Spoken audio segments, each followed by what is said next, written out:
Ya, Bismillahirrahmanirrahim. Assalamualaikum warahmatullahi wabarakatuh. Alhamdulillah wassalatu wassalamu ala Rasulillah wa ala alihi wa sahbihi wa mawala wa la hawla wa la quwwata illa billahi wa ba'd.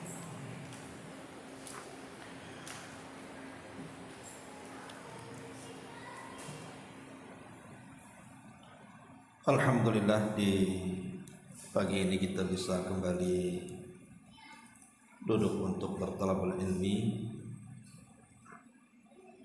dan kita masuk pada tafsir ke-29,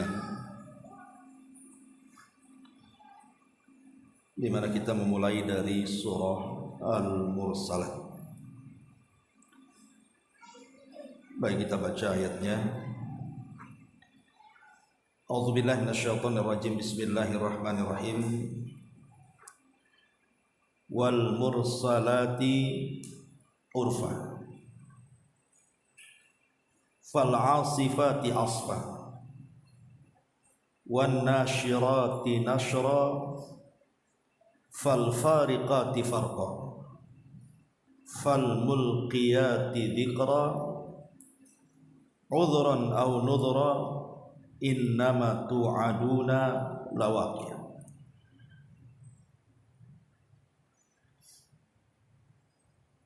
Demi malaikat-malaikat yang diutus untuk membawa kebaikan,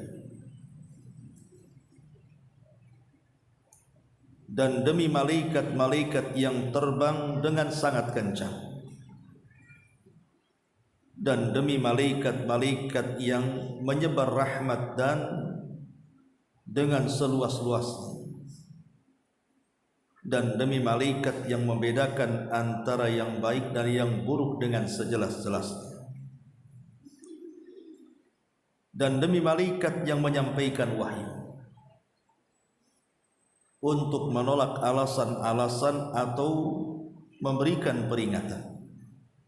Sungguh apa yang dijanjikan kepadamu itu pasti akan terjadi. Ma'asyiral muslimat yang dimuliakan Allah Subhanahu wa taala, surah Al-Mursalat ini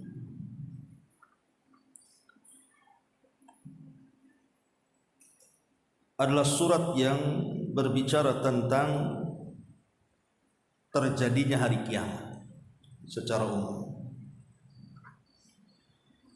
Makanya di antara yang membuat beruban Nabi sallallahu alaihi wasallam karena memikirkan ayat-ayat Al-Qur'an itu, salah satunya adalah ketika memikirkan surah Al-Mursalat itu. Baik, sebelum saya jelaskan tentang ayat per ayat dari surah Al-Mursalat ini, kita akan menjelaskan sedikit muqaddimah tentang keutamaan surah Al-Mursalat.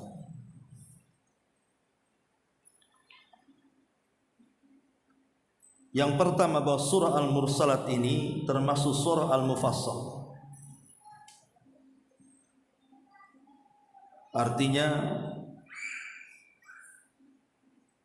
surat yang termasuk cukup panjang, yang semakna dengan Taurat.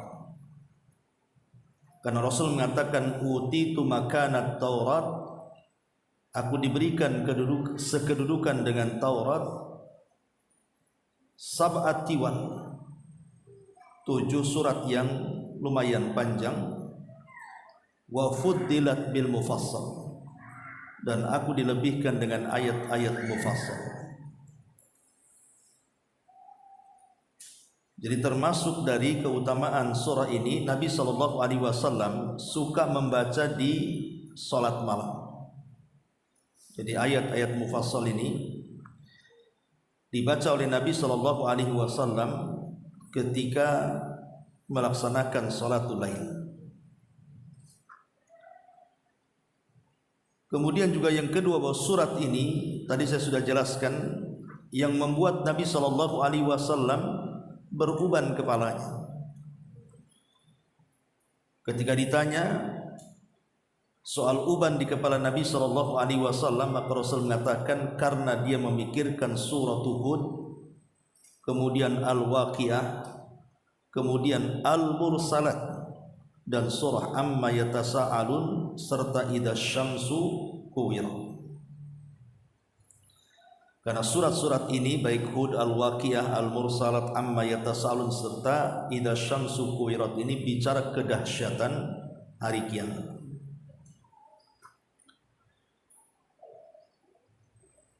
Dan terkadang Nabi sallallahu alaihi wasallam juga membaca di salat maghrib.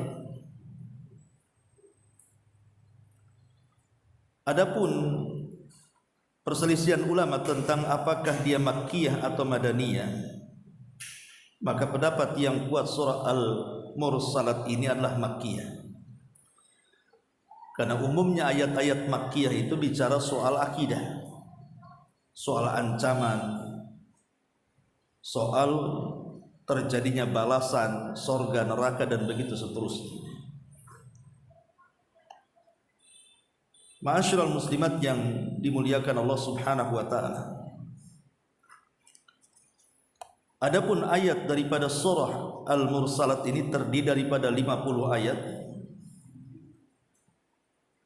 Secara tartib dari mushaf dia adalah tartib yang ke-77. Dan surah Al-Mursalat ini ada yang mengatakan turun di dalam gua berdasarkan hadis Abdullah ibn Mas'ud radhiyallahu anhu. Jadi berdasarkan hadis Abdullah ibn Mas'ud, ketika Lailatul Jin Nabi SAW berdakwah kepada bangsa jin, maka Nabi SAW kemudian bersembunyi di salah satu gua di Mina.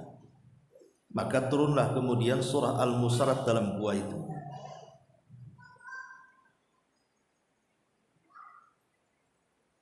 Wallahu a'lam.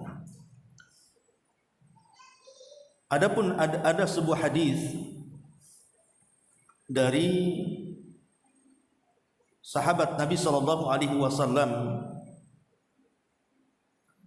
yang bercerita tentang Ummu Fadl, bahwa dia mendengar bahwa akhir yang ia dengar dari surat Al-Quran dari Nabi sallallahu alaihi wasallam adalah surah Al-Mursalat. Jadi ada yang mengatakan dia awal surat yang turun, ada yang mengatakan dia akhir daripada surah yang turun. Taib, ini sekilas tentang mukaddimah surah Al-Mursalat. Kita masuk. Di sini Allah Subhanahu wa taala mengatakan wal mursalati urfa, demi malaikat-malaikat yang diutus untuk membawa kebaikan. Sebenarnya makna al-mursalat ini terjadi silang pendapat di antara ulama tafsir. Apa maknanya? Ada yang mengatakan bahwa makna al-mursalat itu adalah angin. Jadi Allah Subhanahu wa taala bersumpah dengan angin. Ini pendapat yang pertama. Pendapat yang kedua, yang dimaksud dengan al-mursalat ini artinya para nabi. Dan pendapat yang ketiga, bahwa al-mursalat di sini artinya para malaikat.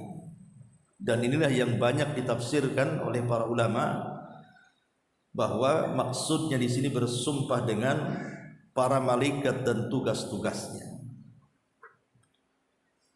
Tetapi yang paling banyak memang tafsir para ulama antara dua makna ini saja. Ada yang mengatakan mursalat itu angin, dan ada yang mengatakan mursalat itu artinya para malaikat. Baik, kita akan bicara soal angin dulu. Ketika Allah Subhanahu wa taala mengatakan wal mursalati urfa, demi angin-angin yang diutus untuk membawa kebaikan.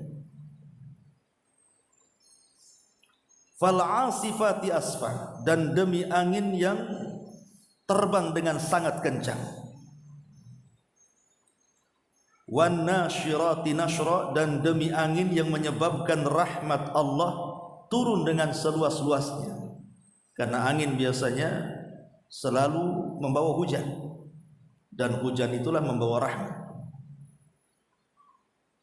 Fal fariqati farqa, dan demi angin yang membedakan antara yang baik dan yang buruk dengan sejelas-jelasnya. Artinya terkadang angin itu turun karena rahmat Allah, terkadang turun karena azab Allah. Fal mulkiyati dzikra, dan demi angin yang menyampaikan peringatan. Karena terkadang kalau ada angin kencang sampai kemudian mengangkat atap rumah, menggulingkan kendaraan, merobohkan pohon-pohon, terkadang kita takut. Dengan takut itulah terkadang kita istighfar, kemudian kita berzikir. Artinya angin juga bisa membawa peringatan kepada kita. Ma'asyiral muslimat yang dimuliakan Allah Azza wa Jalla, sedikit bicara soal angin. Kita tahu bahwa angin ini salah satu daripada tanda-tanda kuasa Allah Subhanahu wa taala. Dan banyak manfaat di mana Allah Subhanahu wa taala menciptakan angin ini. Di antaranya dengan adanya angin ini terjadilah penyerbukan tumbuh-tumbuhan di mana-mana. Makanya terkadang ibu ini aneh, di kebun ibu tidak pernah nanam cabai, tiba-tiba ada cabai. Tidak pernah nanam kangkung, ada pula kangkung di situ. Berarti yang membawa biji-bijian itu adalah angin. Terjadilah penyerbukan di mana-mana. Akhirnya tumbuh di mana-mana tumbuh-tumbuhan. Kemudian yang kedua, terjadinya pergerakan awan sehingga terjadi hujan. Karena angin ini merupakan pembawa berita sebelum terjadinya hujan yang merupakan rahmat Allah Azza wa Jalla. Makanya terkadang sebelum terjadi hujan itu ada angin dulu. Ataupun angin ini juga oleh Allah Subhanahu wa taala dijadikan manfaat untuk manusia dalam pelayaran.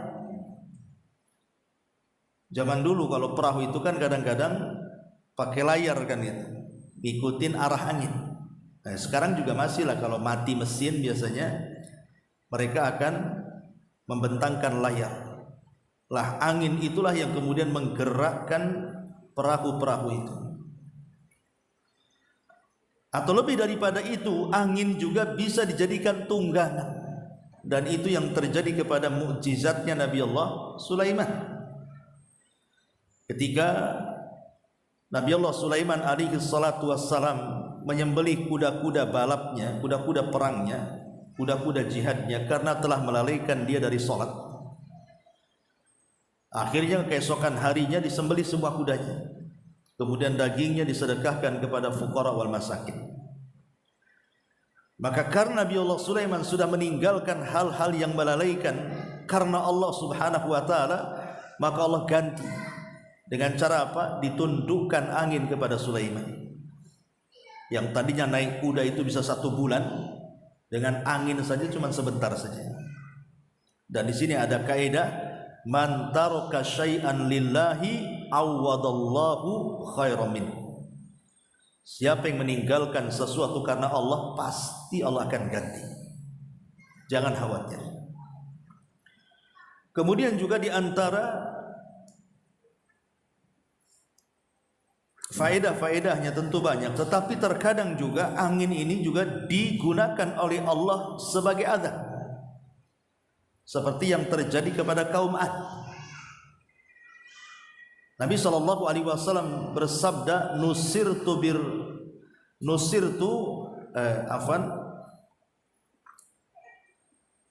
wa uhlikatil adu bidabur. Nusirtu bis saba wa uhlikatil adu bidabur. Aku ditolong dengan angin pagi, soba, dan kaum Ad dihancurkan dengan angin sore. Di mana angin itu mengangkat kaum Ad ke atas langit, kemudian membenturkan kembali ke bumi. Bahkan angin juga sebagai tanda-tanda dimulainya hari kiamat. Karena sebelum kiamat Allah Subhanahu wa taala akan mengutus angin yang sangat dingin sekali, kemudian menerpa ketiak-ketiak orang-orang yang memiliki keimanan sebiji dzarrah. Kemudian mereka pun diwafatkan, sehingga yang hidup hanya orang-orang kafir saja. Disitulah Nabi SAW mengatakan, la taqumus sa'ah illa ala syiraril khalqi. Tidak akan tegak hari kiamat kecuali ditegakkan kepada manusia yang paling buruk. Artinya kiamat yang pertama, tiupan sangkakala pertama Israfil itu hanya dirasakan orang kafir saja. Orang yang beriman tidak akan merasakan kiamat. Orang mukmin itu akan merasakan pada tiupan kedua ketika kebangkitan saja. Tapi tiupan pertama orang mukmin tidak akan merasakan, karena sudah tidak ada lagi, semua mati dengan angin. Yang hidup hanya orang-orang kafir. Disitulah ditegakkan hari kiamat. Adapun kalau kita bicara soal hukum-hukum seputar angin dalam Islam, maka kita bisa bahas bahwa yang pertama, Allah Subhanahu wa taala bersumpah di sini dengan angin. Dan tidaklah Allah bersumpah dengan makhluknya kecuali makhluk itu memiliki keistimewaan di hadapan Allah. Dan Allah bersumpah dengan makhluk yang dikehendakinya. Tapi kita sebagai makhluk tidak boleh bersumpah kecuali kepada Allah. Karena kalau kita bersumpah kepada selain Allah, syirik hukumnya. Tapi kalau Allah bersumpah dengan makhluknya, suka-suka dialah, dia yang menciptakan makhluknya. Tetapi tidak semua makhluk dijadikan sumpah oleh Allah, kecuali makhluk itu punya keistimewaan di hadapan Allah. Lah angin itu memiliki keistimewaan di hadapan Allah Azza wa Jalla, karena dengan angin itulah Allah menurunkan rahmatnya. Kemudian yang kedua, bahwa di antara bentuk rahmat yang Allah Subhanahu wa taala turunkan kepada kita dengan menurunkan hujan. Dan hujan ini ada kaitan dengan angin. Hujan ini ada kaitan dengan angin. Makanya Allah mengatakan dalam surah Al-Furqan ayat 48, wa huwa alladzi arsala riyaha busyra baina yaday rahmatihi wa anzalna minas sama'i ma'an tahura. Dialah yang telah mengutus angin sebagai kabar gembira di depan rahmat Allah Subhanahu wa taala, dan kami turunkan dari langit air hujan yang suci. Ma'asyiral muslimat yang dimuliakan Allah Subhanahu wa taala, dan itu bentuk rahmat. Dengan turunnya hujan adalah bentuk rahmat. Kemudian juga menolong para nabi, seperti Nabi SAW ditolong dalam setiap peperangan itu dengan angin soba. Termasuk juga Allah Subhanahu wa taala mudahkan para nelayan dan kapal-kapal pengangkut barang di lautan itu, dimudahkan dengan rahmatnya, didorong oleh angin ke tempat yang mereka tuju. Ma'asyiral muslimat yang dimuliakan Allah Subhanahu wa taala, adapun angin sendiri adalah makhluk dari makhluk-makhluk Allah Subhanahu wa taala yang Allah tundukkan kepada manusia. Maka dari sini, satu, tidak boleh mencela angin, karena itu bagian daripada rahmat. Tidak boleh mencela angin. Nabi SAW mengatakan, la tasubur rih, fa idza ra'aitum ma taqrahun faqulu Allahumma inna nas'aluka min khairi hadhihi rih wa khairi ma fiha wa khairi ma umirat bihi wa na'udzubika min syarri hadhihi rih wa syarri ma fiha wa syarri ma umirat bihi. Kata Nabi SAW, jangan mencela angin. Apabila kalian melihat sesuatu yang tidak suka dari angin ini, boleh jadi ini angin makin kencang nih, wah ini bisa bahaya, bisa ngangkat rumah, bisa numbangin pohon dan begitu seterusnya. maka berdoalah kepada Allah, ya Allah, saya meminta kepadamu dari kebaikan angin ini dan kebaikan yang dibawanya, dan aku berlindung dari angin ini, dari keburukan angin ini dan keburukan apa yang dibawanya. Jadi kita disuruh untuk tidak boleh mencela angin. Kalaupun kita ini melihat nampak ada bahaya, maka berdoalah seperti ini. Ma'asyiral muslimat yang dimuliakan Allah Azza wa Jalla. Kemudian yang kedua, ada istisyarul khawfi inda hububiha. Dengan adanya angin ini terkadang tertanam sifat takut kita kepada Allah Subhanahu wa ta'ala. Karena angin juga salah satu tentara daripada tentara-tentara Allah. Bisa saja Allah mengirim angin itu untuk mengadab. Maka apabila ada angin kencang, maka tanamkan perasaan takut kepada Allah bahwa Allah sedang menakut-nakuti hambanya dengan diutusnya tanda-tanda kuasanya berupa angin itu. Wa ma nursilu bil ayati illa takhwifa. Tidaklah kami mengutus tanda-tanda kuasa Allah kecuali untuk menakut-nakuti hambanya. Kemudian juga kita disunahkan untuk berdoa dengan doa yang tadi diajarkan Nabi Shallallahu Alaihi Wasallam, dan juga disyariatkan sebagian para ulama, kalau ada angin yang sangat kencang, sekencang-kencangnya bisa membahayakan, maka solatlah seperti solat kusuf. Itu menurut sebagian para ulama, karena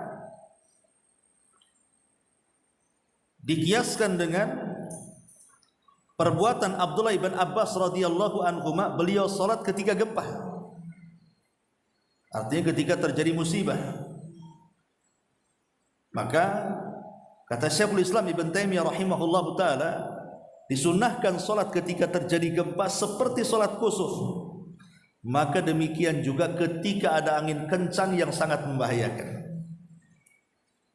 Tetapi sebagian ulama mengatakan tidak perlu, karena yang disyariatkan hanyalah sholat kusuf saja. Kemudian juga kalau terjadi hujan yang sangat deras sekali dengan angin kencang di mana-mana, maka sunnah hukumnya menjama sholat. Hukumnya menjama sholat. Atau ketika angin yang membawa rasa yang sangat dingin dan menyengat masuk ke kulit. Kan ada negara-negara itu kalau musim dingin kemudian datang angin itu menusuk tuh itunya, dingin-dinginnya ke dalam badan itu, maka boleh menjama salat. Duhur ditarik asar atau sebaliknya, maghrib ditarik ke isya atau sebaliknya. Kemudian juga diantaranya adalah al-mubadaratu ila fi'lil khairat. Kalau ada angin kencang, sekencang-kencangnya, maka bersegeralah kita berbuat baik, beristighfar, berzikir, bersedekah. Takut ada apa-apa gitu maksudnya. Ini diantara hukum-hukum seputar angin. Ma'asyiral muslimat yang dimuliakan Allah Subhanahu wa ta'ala. Baik, kita kembali bahwa kalimat al-mursalati urfa maksudnya adalah angin. Tapi ada penafsiran yang lain mengatakan bahwa yang dimaksud wal mursalati urfa, jadi mursalat di sini siapa? Maksudnya adalah para malaikat. Dan ini yang banyak ditafsirkan oleh para ulama tafsir. Maksud al mursalat di sini artinya para malaikat.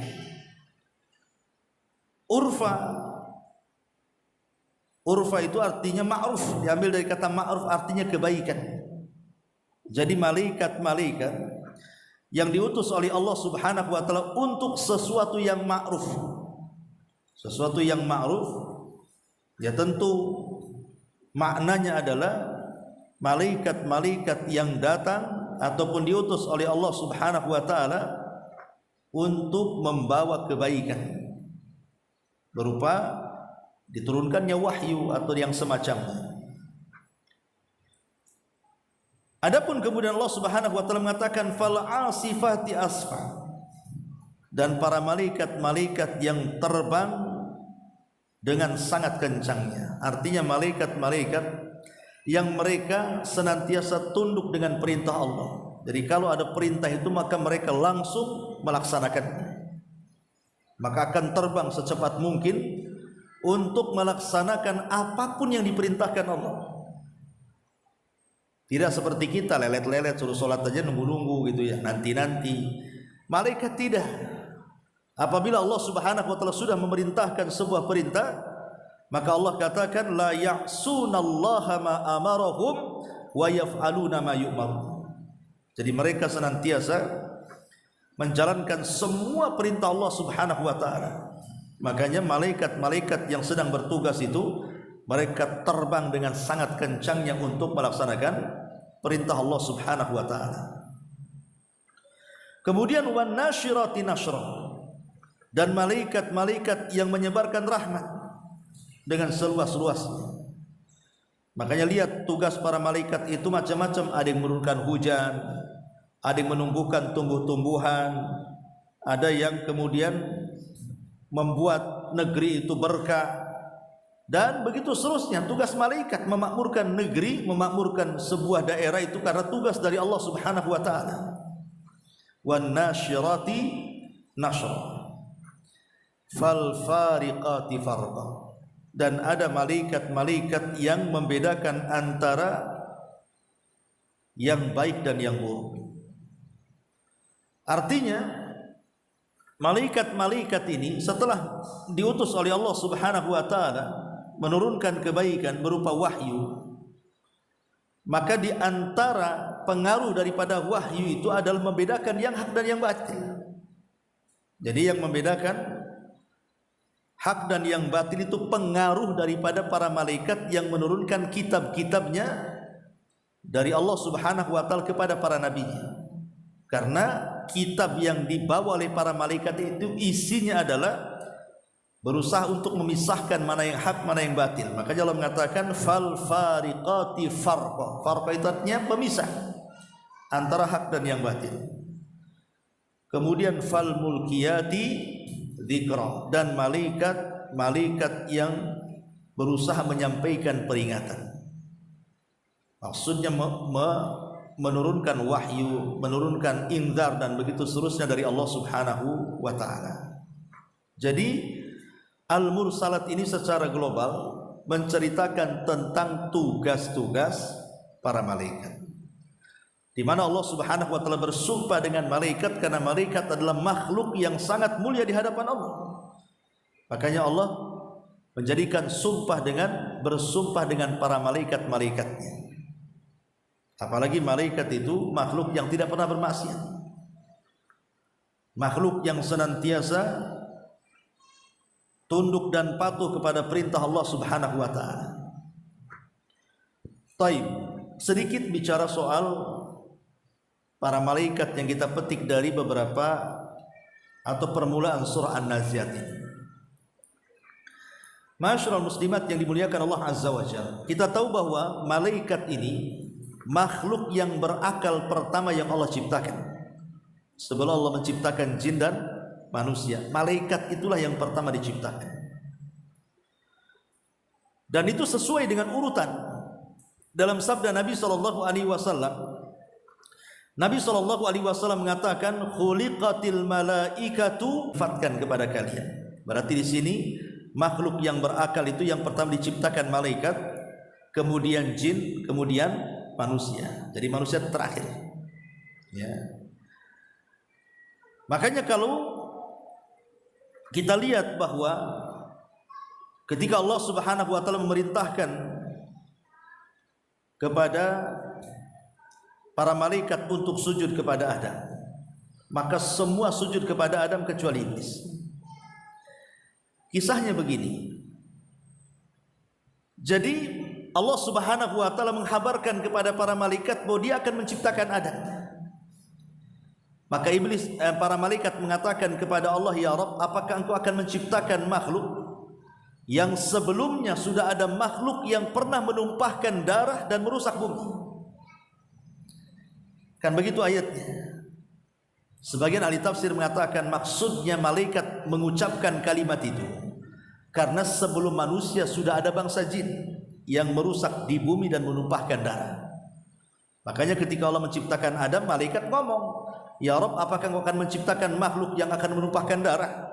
Dari mana taunya malaikat? Adam aja belum diciptakan, kan baru dihabarkan. Rupanya malaikat mengkias makhluk yang akan diciptakan itu dengan makhluk yang sudah ada sebagai makhluk perusak. Itulah jin. Dari sini kita tahu bahwa ciptaan jin itu sebelum manusia, dan malaikat diciptakan sebelum jin. Itu maksudnya. Ya.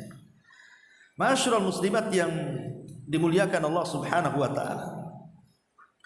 Adapun lebih jauh daripada itu bicara tentang malaikat. Jadi ada beberapa sifat malaikat itu, diantaranya adalah dia tercipta dari cahaya. Kemudian yang kedua, malaikat itu memiliki sayap. Malaikat itu memiliki sayap, dan yang paling banyak sayap yang dimiliki malaikat adalah sayap Jibril. Karena pernah dilihat Nabi dalam bentuk aslinya, di mana Jibril itu memiliki 600 sayap. Yang satu sayap itu terbentang antar ufuk, artinya memenuhi bumi dan langit. Ya, ada juga yang punya 2, yang punya 4, dan begitu seterusnya. Dan para malaikat itu juga memiliki badan yang sangat besar. Jadi badan para malaikat itu jauh lebih besar dibandingkan manusia. Bahkan ada satu malaikat itu yang disifatkan Nabi SAW seolah-olah tidak masuk di akal. Malaikat yang memikul arsy. Kata Nabi SAW bahwa malaikat pemikul arsy itu badannya menembus sampai ke langit sana. Langit pertama, kedua, sampai gitu, sampai melewati kursi, sampai melewati sorga dan neraka, sampai kemudian tanduknya memegang arsy, memikul arsy, sementara kakinya menembus lapisan bumi sampai 7 lapis bumi yang paling dalam. Sebesar apa tuh malaikat itu? Bayangkan, kakinya menembus lapisan bumi yang paling dalam, sementara badannya menembus 7 lapis langit sana, sampai tanduknya memikul arsy. Kalau memang ini dongeng, ya memang dongeng, tetapi masalahnya hadis ini sahih dari lisan Nabi SAW, dan kita katakan sami'na wa ata'na. Artinya bahwa malaikat itu memiliki fisik yang sangat besar dan memiliki kekuatan yang sangat luar biasa. Seperti malaikat maut, dia bisa mencabut siapapun dari makhluk Allah Azza wa Jalla. Baik yang dicabut itu nyawa malaikat itu sendiri, nyawa bangsa jin ataupun bangsa manusia. Artinya dia punya kekuatan yang Allah Subhanahu wa taala berikan. Ma'asyiral muslimat yang dimuliakan Allah Subhanahu wa taala. Kemudian juga malaikat juga memiliki jumlah yang begitu banyak yang tidak ada yang tahu kecuali Allah. Ingat ketika Nabi SAW sedang diangkat oleh Allah dalam peristiwa Mi'raj, kemudian Rasul diperlihatkan sebuah Ka'bah para malaikat yang disebut dengan Baitul Ma'mur. Itu setiap hari 70.000 malaikat tawaf di situ. Kalau kayak kita lah ke Ka'bah lah kan gitu kan. Lihat Ka'bah itu mana ada berhentinya, kan ramai terus kan. Lah para malaikat seperti itu, mereka tawaf satu kali, kemudian selesai keluar dari Baitul Ma'mur dan tidak pernah kembali. Kemudian datang malaikat yang baru bergantian dengan jumlah yang sama 70.000 malaikat, kemudian tawaf, kemudian keluar dan tidak pernah kembali. Begitu sampai kiamat. Maka dari sini Allah Subhanahu wa taala mengatakan, wa may ya'lamu junuda rabbika illa hu, bahwa tidak ada yang tahu jumlah para malaikat Allah itu kecuali Allah saja yang tahu. Kita tidak tahu jumlah mereka. Ma'asyiral muslimat yang dimuliakan Allah Subhanahu wa taala. Adapun di antara tugas-tugas yang masyhur di antara para malaikat adalah, di antara mereka ada yang mencatat amal-amal soleh Bani Adam dan juga mencatat keburukannya. Itulah yang disebut dengan Raqib dan Atid. Kemudian juga ada malaikat-malaikat yang ditugaskan Allah Subhanahu wa taala untuk mencintai orang-orang yang dicintai Allah Subhanahu wa taala. Jadi ada malaikat-malaikat yang ditugaskan itu untuk mencari orang-orang yang beriman yang dicintai Allah, kemudian dia mencintai orang yang dicintai Allah. Berdasarkan hadis Nabi, apabila Allah mencintai hambanya, maka yang pertama dipanggil adalah Jibril. Kemudian Allah katakan, wahai Jibril, aku mencintai si fulan, kau harus cinta juga dengan si fulan. Kemudian Jibril mengatakan kepada seluruh malaikat, wahai malaikat-malaikat ahlus sama, penduduk langit, Allah sudah mencintai si fulan, kalian pun harus mencintainya. Artinya di sini ada malaikat-malaikat yang ditugaskan untuk mencintai kaum muslim. Bahkan ada juga malaikat yang ditugaskan Allah untuk membenci orang yang dibenci oleh Allah. Seperti hadis Nabi Shallallahu Alaihi Wasallam, Allah itu kalau sudah membenci seseorang, maka sama yang pertama dipanggil oleh Jibril. Kemudian Allah beritahu, wahai Jibril, aku tidak suka tuh dengan si An. Kau harus tidak suka juga dengan si An. Maka Jibril membenci orang yang dibenci Allah. Kemudian Jibril berteriak kepada para malaikat, wahai malaikat-malaikat Allah, innallaha yubghidu fulanan fa'abghidu. Allah sudah membenci kepada si fulan, kalian pun harus ikut benci. Jadi ada malaikat-malaikat yang diarahkan kepada orang-orang fasik, orang-orang kafir, orang-orang munafik, kemudian menanamkan kebencian kepada mereka. Ada juga malaikat itu muwakkalun bihamlil arsy, memang diberikan tugas untuk memikul arsy. Dan mereka jumlahnya ada 8, sebagaimana Allah mengatakan, wal malaikatu ala arjaiha wa yahmilu arsya rabbika fawqahum yauma idzin tsamaniyah. Di sini ada kalimat yauma idzin tsamaniyah. Jadi pemikul arsy itu jumlah malaikatnya ada 8. Ya. Dan tugas malaikat banyak, mencabut nyawa, menurunkan hujan, menebar kebaikan, banyak sekali. Mencari-cari orang yang bermajelis ilmu, ya. Sebagaimana hadis yang masyhur kan. Jadi apabila ibu ini sedang bermajelis taklim seperti ini, maka ada malaikat-malaikat itu yang kesana kemari mencari majelis-majelis ilmu. Kalau sudah dapat di majelis ilmu, maka malaikat ini akan memanggil malaikat yang lain, kemudian mereka bertumpuk-tumpuk sampai ke langit dunia. Nanti malaikat yang paling atas itu akan ditanya oleh Allah Subhanahu wa taala, sedang apa kalian? Maka mereka mengatakan, kami berkumpul mendoakan kebaikan kepada orang-orang yang sedang bermajlis taklim di bawah sana. Kemudian Allah Subhanahu wa taala mengatakan, untuk siapa mereka bermajlis? Maka malaikat mengatakan, mereka bermajlis untuk. Kemudian Allah mengatakan, apakah mereka telah pernah melihatku? Kata Allah, oh tidak pernah ya Rabb. Kemudian Allah mengatakan, bagaimana kalau mereka melihatku? Tentu mereka akan semangat lagi duduk di majelis taklim itu. Kemudian Allah bertanya lagi kepada para malaikat, apa tujuan mereka hadir di situ? Maka malaikat mengatakan, mereka menginginkan sorga. Maka Allah mengatakan, apakah mereka pernah melihat sorga? Tidak ya Rabb. Kemudian Allah mengatakan, bagaimana kalau mereka melihat sorga? Oh makin semangat lagi mereka di situ. Kemudian Allah mengatakan kepada malaikat yang ada di atas, lalu apa yang mereka hindari dari majelis itu? Maka malaikat mengatakan, mereka menghindar dari neraka. Apakah mereka pernah melihat neraka? Kata malaikat, tidak. Bagaimana kalau mereka melihat neraka? Tentu mereka akan menjauh lagi dari neraka, kata.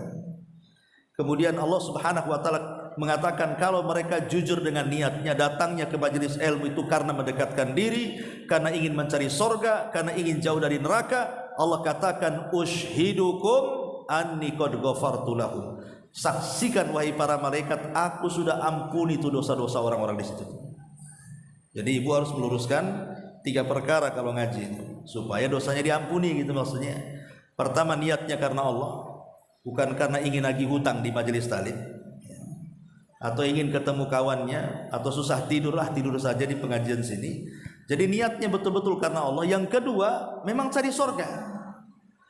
Karena ada hadis yang mengatakan, man salaka tariqan yaltamisu fihi ilman sahhalallahu bihi tariqan ilal jannah. Siapa yang berjalan kaki menuju sebuah tempat yang penuh dengan ilmu di situ, maka Allah Subhanahu wa taala mudahkan langkahnya ke surga. Jadi niat datang kemari karena ingin mendapatkan surga. Yang ketiga, karena ingin jauh dari neraka. Karena dengan ilmu itu akhirnya kita bisa mengetahui mana yang hak dan mana yang batil, mana yang mengarah ke surga dan mana yang menjerumuskan ke neraka. Kalau tiga-tiganya ada pada ibu, kata Allah, ushidukum ya malaikat Allah, aku bersaksi kepadamu hai para malaikat-malaikatku, aku sudah ampuni dosa-dosa orang itu. Tiba-tiba malaikat ini tanya sama Allah, ya Allah, tapi di majelis taklim itu ada juga orang yang tidak ada kepentingan dia duduk di situ loh. Cemana dengan orang-orang kayak gitu? Jadi umpamanya ada yang cari ibu ke rumah, kata suaminya, oh enggak ada, dia di Nurul Hidayah. Akhirnya yang cari ibu nyusul ke Nurul Hidayah. Terpaksalah dia duduk demi nunggu ibu, tidak ingin ngaji, hanya nunggu saja. Tapi karena dia duduk dan mendengarkan, jadi malaikat bertanya, macam mana orang yang kayak gini nih? Dia duduk tanpa ada hajat, tanpa ada keperluan, tapi dari awal sampai akhir dia duduk di situ tuh. Maka Allah mengatakan, aku juga mengampuni dosanya, dan sungguh dia telah bermajlis, humul qaum la yashqa jalisuhum, sungguh dia telah bermajlis dengan sebuah majlis yang tidak akan pernah binasa selamanya, artinya tidak akan pernah celaka. Lah kalau enggak ada niat ngaji, duduk saja dapat pahala kan, diampuni dosanya dan dia tidak akan celaka. Macam mana yang memang niat datang itu untuk ngaji, nah, lebih besar lagi tentu pahalanya, ya. Jadi ada malaikat-malaikat Allah Azza wa Jalla itu dia mencari-cari majelis taklim. Ada juga malaikat itu tugasnya di hari Jumat itu dia berdiri tuh di pintu masjid tuh, kemudian mencatat bapak-bapak yang masuk ke masjid di hari Jumat itu. Nanti kalau dia masuk kemudian memenuhi sop pertama, malaikat catat pahala orang ini sama dengan berkurban seekor unta. Kemudian datang gelombang kedua, kemudian duduk di saf kedua, malaikat catat tuh, orang ini dapat pahala seperti korban sapi. Kemudian datang gelombang ketiga, malaikat mencatat ini seperti korban kambing. Kemudian datang lagi gelombang yang keempat, ini seperti korban ayam. Kemudian datang lagi gelombang yang kelima, ini seperti korban dengan telur ayam. Pas di telur ayam, malaikat tutup catatannya kemudian duduk. Berarti setelah 5 saf pertama ke belakang, berarti tidak dapat. Ya di bawah telur lah apa namanya. Ya. Itu ada malaikat-malaikat yang mencatat seperti itu. Dan ada malaikat-malaikat yang bertugas itu khusus melaknat. Khusus melaknat saja dia. Ya salah satunya melaknat ibu. Yang kalau diajak suami berhubungan kemudian ibu dengan berbagai macam alasan menolaknya, maka ibu dilaknat malaikat itu sampai subuh. Ya. Jadi ada khusus malaikat itu yang tukang laknat ibu-ibu. Bayangkan. Jadi tugas malaikat itu macam-macam. Ya. Karena di sini dalam surah Al-Mursalat itu Allah Subhanahu wa taala menjelaskan tentang tugas-tugas para malaikat. Ma'asyiral muslimin muslimat yang dimuliakan Allah Subhanahu wa taala. Malaikat ini sangat dekat dengan manusia. Semenjak kemudian Allah Subhanahu wa taala memerintahkan sujud para malaikat dengan Bani Adam, dengan Nabi Adam alaihi salatu wasalam, maka sejak itulah ada hubung kait antara malaikat dengan manusia.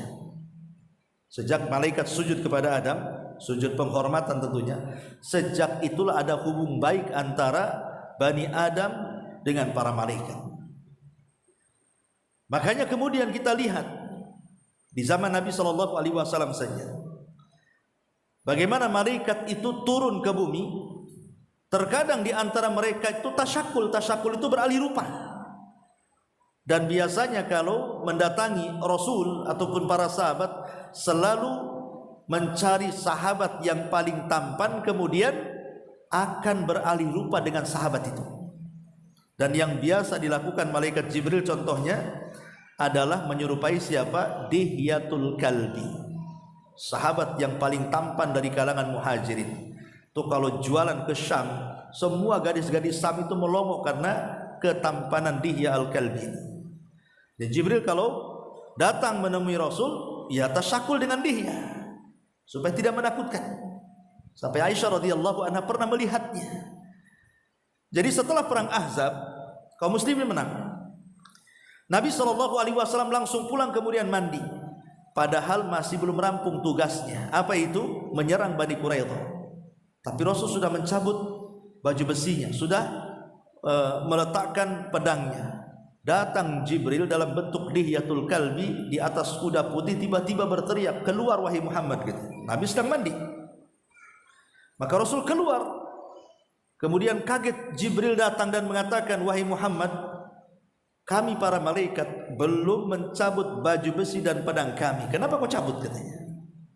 Pasang kembali, ambil pedangmu, perintahkan para sahabatmu serbu Bani Quraidah. Lah kala itu Rasul sedang berdiri di tanah, sementara Jibril dalam bentuk dihya berdiri di atas kuda. Jadi Aisyah ini dari kejauhan heran, ini sahabat dah punya adab ini kata. Harusnya dia yang turun, Nabi yang naik kan gitu. Masa Nabi di bawah, sahabat ngomong dari atas kuda, ini qillatul adab, sedikit adabnya kata. Aisyah datang kalau itu Jibril gitu maksudnya. Jadi selesai percakapan-cakapan itu, kemudian Aisyah bertanya, ya Rasul, aku melihat engkau dengan dihya, lagi ngapain kau di situ katanya. Kata Rasul mengatakan, ya Aisyah, apakah engkau melihatnya? Maksudnya dihya dalam malaikat dalam bentuk dihya. Kata Aisyah, ya. Kemudian Rasul mengatakan, itu bukan dihya, itu Jibril. Dia mengirim salam kepadamu. Tetapi karena engkau sudah melihatnya, engkau akan mengalami kebutaan di akhir hayatmu. Betul.